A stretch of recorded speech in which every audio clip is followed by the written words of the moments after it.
Et stop, tu roules sur le boulevard BD, cet album est fait pour toi. The Super Villains.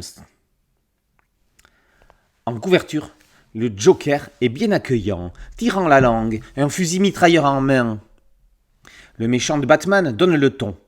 Nous allons pénétrer dans une galerie de super vilains, dessinée par le Barcelonais Mike Ratera. Les pires ennemis des personnages héros de comics ou du cinéma entrent en piste. Le grand show commence avec Maléfique, la sorcière de la Belle au bois dormant.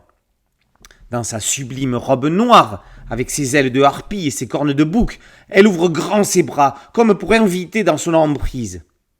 Son sceptre diffuse une aura verdâtre tranchant avec l'opacité de sa tenue.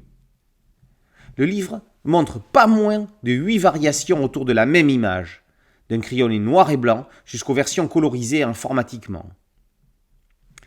Dans la famille Batman, on n'a pas droit qu'au Joker, puisque Harley Quinn a également sa place de choix. Un genou dans le sable avec des griffes à la Wolverine ou un Amazon sur une moto avec une batte de baseball à la main, elle observe le lecteur dans une séduction malfaisante.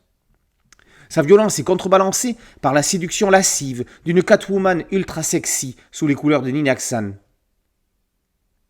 Marvel n'est pas en reste avec Dr Octopus, remonté comme jamais, Dr Doom très énervé ou encore un Magneto électrique. Carnage et Venom sont présentés en vis-à-vis. On voit là les différences d'efficacité des mises en couleur. Celle de Carnage est classique, celle de Venom est très informatisée. La première est très comics, la seconde est plus cinématographique, chacune ayant ses avantages et ses qualités. On ne s'étonnera pas de voir du Star Wars, du Seigneur des Anneaux ou du Warhammer. On est plus surpris et néanmoins ravi de voir du Maître de l'Univers avec Skeletor versus He-Man, alias Musclor en français dans le texte. Dès ses débuts, Mike Ratera s'est spécialisé dans les techniques du comics en organisant des ateliers itinérants à travers l'Espagne pour en inculquer les techniques, avant de devenir prof à l'école de BD Rosso de Barcelone. Il dessine dans plusieurs revues et fait même du Mortadelo y Filemón. En 1993, Marvel lui ouvre ses portes avec Super Soldiers.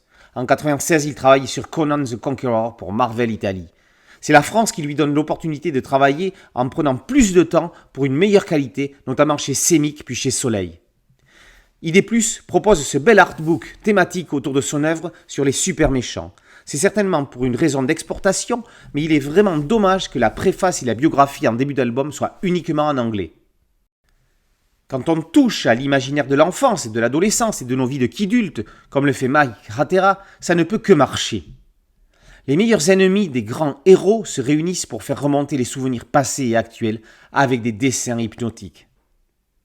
The Super Villains par Mike Ratera est paru chez ID+. Boulevard BD, c'est un podcast audio, un site dédié et une chaîne YouTube. Merci de liker, de partager et de vous abonner. A très bientôt sur Boulevard BD. Ciao.